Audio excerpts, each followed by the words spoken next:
La procrastination, lorsque tu veux lancer un projet ou faire des choses pertinentes, ou ne serait-ce que créer du mouvement dans sa vie pour obtenir des choses qui sont nouvelles et pour voir le résultat que tu pourras en tirer, c'est l'un des plus grands fléaux de toute notre génération. Et pourtant, très souvent, on a l'impression qu'il est éludé, qu'on en parle très peu, alors que je sais éperdument que beaucoup de gens, même des gens qui essayent d'avoir du positif ou qui sont dans l'action, se retrouvent très souvent embourbés par ce grand piège, ce grand trou noir que représente la procrastination et dans lequel il nous entraîne. D'abord, bienvenue à toi sur cette chaîne YouTube, moi je m'appelle Marc, et j'ai créé cette chaîne YouTube principalement pour parler de thématiques qui concernent l'évolution et la croissance, raison pour laquelle je parle de la procrastination aujourd'hui, puisque je vais te faire part de mon expérience un peu. C'est pas la première chaîne YouTube que je lance. J'en ai déjà lancé une précédemment qui avait récolté plusieurs milliers de vues. J'avais fait 600 abonnés et quelques. C'est une chaîne YouTube qui était sur la pente ascendante, qui fonctionnait extrêmement bien en termes de vues, puisque j'avais déjà obtenu du résultat par le fait de mettre des actions en place dans ma vie et de récolter l'effet cumulé de ces actions-là. Néanmoins, j'en avais marre de faire une chaîne YouTube qui n'était pas consacrée à des thématiques qui pouvaient apporter du positif dans le monde. Je faisais des vidéos YouTube principalement sur des thématiques de société, mais dans un angle qui n'est pas très intéressant. C'est-à-dire que j'étais dans la politique, je regardais des faits divers, des faits de société, et j'en avais marre de faire des vidéos sur des choses qui n'apportent pas de positif aux gens de mon âge ou aux gens qui sont effectivement dans cette quête de croissance mentale, de croissance physique, ou peut-être de croissance financière, ou de croissance de communication. Et j'en avais marre d'être dans la politique, notamment avec le clivage gauche-droite. J'en avais marre de s'intéresser à des mondanités profondes, de réagir à des vidéos TikTok. J'en avais marre de faire des choses qui ne délivrent aucune valeur à l'humanité. Et ce que je voulais réellement, c'était apporter de la valeur positive à ce monde et avoir un bonheur personnel qui est transmis à travers le fait d'envoyer de la valeur positive et d'aider des gens à devenir meilleurs, notamment dans ma passion qui est mon domaine d'expertise, la communication, mais aussi la croissance, puisque au cours des dernières années, j'ai fait énormément d'actions qui m'ont permis de devenir meilleur à bien des égards, et j'ai envie de les partager et d'aider des gens qui sont peut-être dans le besoin ou dans le malheur à eux aussi s'émanciper et faire mieux, que ce soit au niveau de leur communication, mais aussi au niveau de leur esprit, de leur mentalité, puisque j'ai travaillé sur ma confiance, j'ai travaillé sur ma communication, j'ai travaillé sur mon physique, et j'en ai tiré des choses très intéressantes. J'ai travaillé sur mon intelligence à travers le fait de lire énormément de livres, des livres de développement personnel, mais aussi des livres de communication, d'éloquence, de rhétorique, et j'ai envie de partager tout ça à travers cette chaîne. Malheureusement, au cours des derniers mois, je me suis retrouvé dans un phénomène sans précédent de procrastination pour la première fois de toute ma vie. Après avoir fermé la chaîne qui avait récolté plusieurs milliers de vues, puisqu'elle ne m'intéressait plus, je me suis retrouvé dans un phénomène de procrastination, dans un cycle négatif, où à chaque fois que je voulais lancer quelque chose, j'avais l'impression que l'idée n'était pas assez bonne, et j'avais l'impression que je devais attendre la validation d'une personne pour faire la chose. Et je sais pas si ça t'est déjà arrivé, et j'espère pas, hein. Et peut-être que ça va t'arriver et tu vas en tirer des leçons beaucoup plus rapidement que moi. C'est un phénomène où tu as des idées à ne plus savoir comment faire. Tu as des idées, tu parviens même à les organiser, elles sont toutes écrites dans tes notes. Voilà, mes idées, elles sont toujours ici, hein, toujours ici. Il y a énormément d'idées très intéressantes qui sont notées sur cet appareil. Problème, lorsqu'il faut mettre à exécution ces idées, tu ne fais rien. Tu ne fais rien peut-être parce que tu attends la validation d'une personne.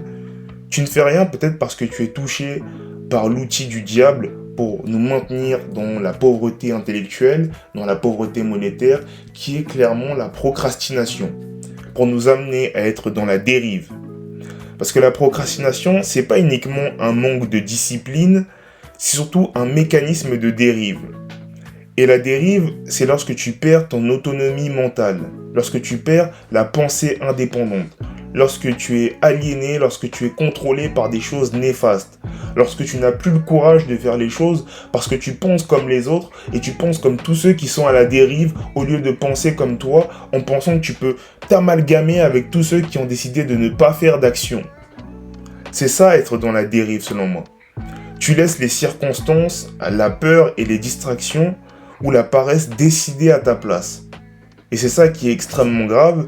Et moi, dans mon cas, c'était pas les distractions qui m'ont empêché de réaliser mon objectif de créer cette chaîne YouTube.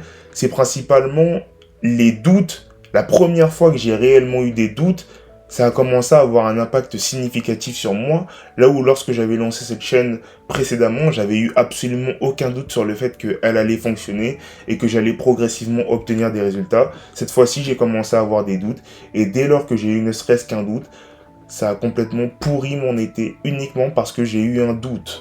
Et en réalité, la procrastination, c'est réellement l'arme du diable pour empêcher l'action, alors que l'action, même imparfaite, libère et se rapproche de l'autre toi. Et là, c'est réellement une notion que j'ai pu lire lorsque j'ai consommé le livre Plus malin que le diable de Napoléon Hill, que je vous conseille vivement, notamment si vous êtes dans cette phase de procrastination, qui est une phase très dure, hein, qui est une phase très dure où vous êtes dans un cycle néfaste, où vous réalisez, vous concrétisez jamais vos actions.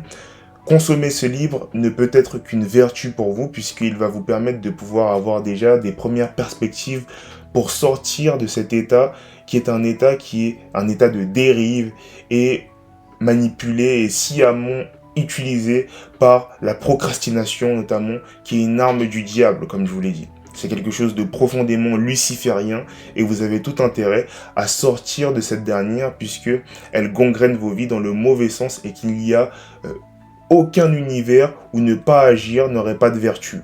Et très souvent, c'est celui qui ose sans frein, qui obtient des résultats, et je peux le garantir, mon histoire avec la procrastination, mon histoire avec ma chaîne YouTube précédente me fait remarquer de manière assez évidente que c'est lorsque tu n'as peur de rien, lorsque tu ne connais même pas tes propres limites, que tu obtiens le plus de résultats. Puisque très souvent, tu fais les choses sans attente réelle, ou soit tu fais les choses en pensant qu'il n'y a aucune raison pour laquelle tu échouerais. Et c'est ça qui est extrêmement puissant. Et Socrate, il dit une phrase très intéressante, c'est « Tout ce que je sais, c'est que je ne sais rien ». Là où les intelligents calculent leurs limites, là où les intelligents prétendent tout savoir, c'est ce postulat d'arrogance, ce postulat de condescendance qui les amène à ne plus rien connaître. Alors que la personne qui admet sa faiblesse, admet son manque de contrôle, son manque de connaissance, est une personne qui très souvent a accès à l'abondance en termes de connaissances. Et en adoptant ce postulat de personne qui est une personne ignorante de la réalité, Socrate, il s'accorde le droit d'obtenir de l'information, d'obtenir les choses, et son cerveau est ouvert à la connaissance. Là où celui qui part du postulat de l'arrogance et de la condescendance de tout savoir et d'être extrêmement intelligent, c'est une personne qui n'évoluera probablement jamais, ce qui est une réalité fondamentale. Donc la notion d'être intelligent, bête ou non, on n'en a strictement rien à faire. Sois tout le temps ouvert à la connaissance et ne te fixe jamais de limite réelle puisque la limite mentale est bien entendu la limite mentale va de pair avec la limite physique. Et c'est une réalité fondamentale ici que je te raconte. Dans la majorité des cas, lorsque tu penses qu'il y a des limites, il commence à avoir réellement des limites. Et pour ce qui est de la concentration de l'idée, le point le plus important à comprendre, c'est qu'une idée, ça n'est pas une donnée. C'est fait pour être mis à exécution, une idée. Une idée, ce n'est pas une putain de donnée. Ce n'est pas quelque chose que tu mets dans un ordinateur. C'est quelque chose que tu exécutes, une idée. Quelque chose que tu écris, c'est quelque chose que tu dois exécuter obligatoirement. Raison pour laquelle très souvent les gens tombent dans la procrastination, et moi le premier, c'est que on pense qu'une idée c'est une donnée alors qu'une idée c'est pas une donnée. On pense que nous sommes les seuls décisionnaires de la validité d'une idée. Mais quelle arrogance, quelle condescendance, qui es-tu pour penser que ton idée est assez bonne alors que tu ne l'as même pas soumise au marché? En réalité, le seul décisionnaire, la seule personne qui peut valider la qualité de ton idée, c'est les gens. Tant que les gens n'ont pas vu ton idée, n'ont pas vu à quoi elle ressemble, tu ne peux pas savoir si ton idée est bonne ou non. Et c'est une réalité fondamentale à laquelle tu dois te confronter. Ce que tu dois comprendre, c'est que même des millionnaires, même des milliardaires, même des joueurs de haut niveau, des sportifs se trompent. Et ce que je veux dire par là, c'est que il faut exécuter chacune de ces idées même si tu penses que cette idée-là est mauvaise. C'est la réalité des faits. Qui es-tu toi pour savoir si ton idée va fonctionner ou pas? Dans le sport, très souvent, il est arrivé que des coachs se trompent sur des joueurs et que ces joueurs-là, des années après, explosent dans l'espace médiatique. Il y a une histoire à la Silicon Valley d'un groupe d'individus qui est parti consulter Bill Gates au sujet de leur idée. Bill Gates, il leur a clairement fait savoir que leur idée, elle était mauvaise et qu'il l'appréciait tout simplement pas. Quelques années plus tard, ce groupe-là, ils sont devenus millionnaires. La preuve, encore une fois, que même Bill Gates, même des personnes extrêmement haut placées qui ont un niveau d'intelligence qui est pour nous exceptionnel, peuvent se tromper. Même des gens qui connaissent leur métier par cœur peuvent se tromper. Même des gens qui sont des sportifs de haut niveau, ex-sportifs de haut niveau, qui sont des coachs de renommée, qui évoluent à des niveaux dithyrambiques, peuvent se tromper. Alors qui es-tu toi pour ne pas t'accorder le fait de te tromper? Soumets ton idée et après tu verras ce que cette idée donnera. Réalise ton action et après tu verras ce que ton action donnera. Donc encore une fois, la notion d'intelligence, elle ne veut rien dire. En fait, ce que tu dois comprendre, c'est que là, c'est pas l'école en fait ici. C'est pas l'école où il y a un barème, il y a une note. C'est la vraie vie ici. Et la vraie vie, elle est soumise à des règles qui sont de l'ordre de l'impossible. C'est ça que tu dois comprendre ici. On n'est pas à l'école où tu dois plaire au professeur. Là, on est dans un tout autre schéma. Bill Gates, c'est pas le professeur en fait. C'est pas l'école. Si on était à l'école, la démarche de abandonner son idée après l'avoir suggérée à Bill Gates, elle aurait été validée. Sauf que c'est pas l'école, c'est la vraie vie ici.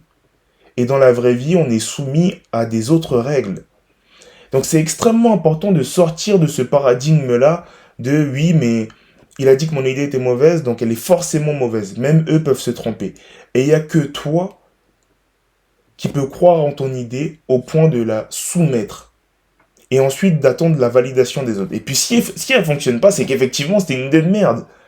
Mais avant même de la supprimer ou de ne pas l'exécuter, il faut la tester. Teste-la, exécute-la, et tu obtiendras des résultats. C'est sûr et certain. Moi, c'est ce que je suis en train de faire avec cette chaîne YouTube.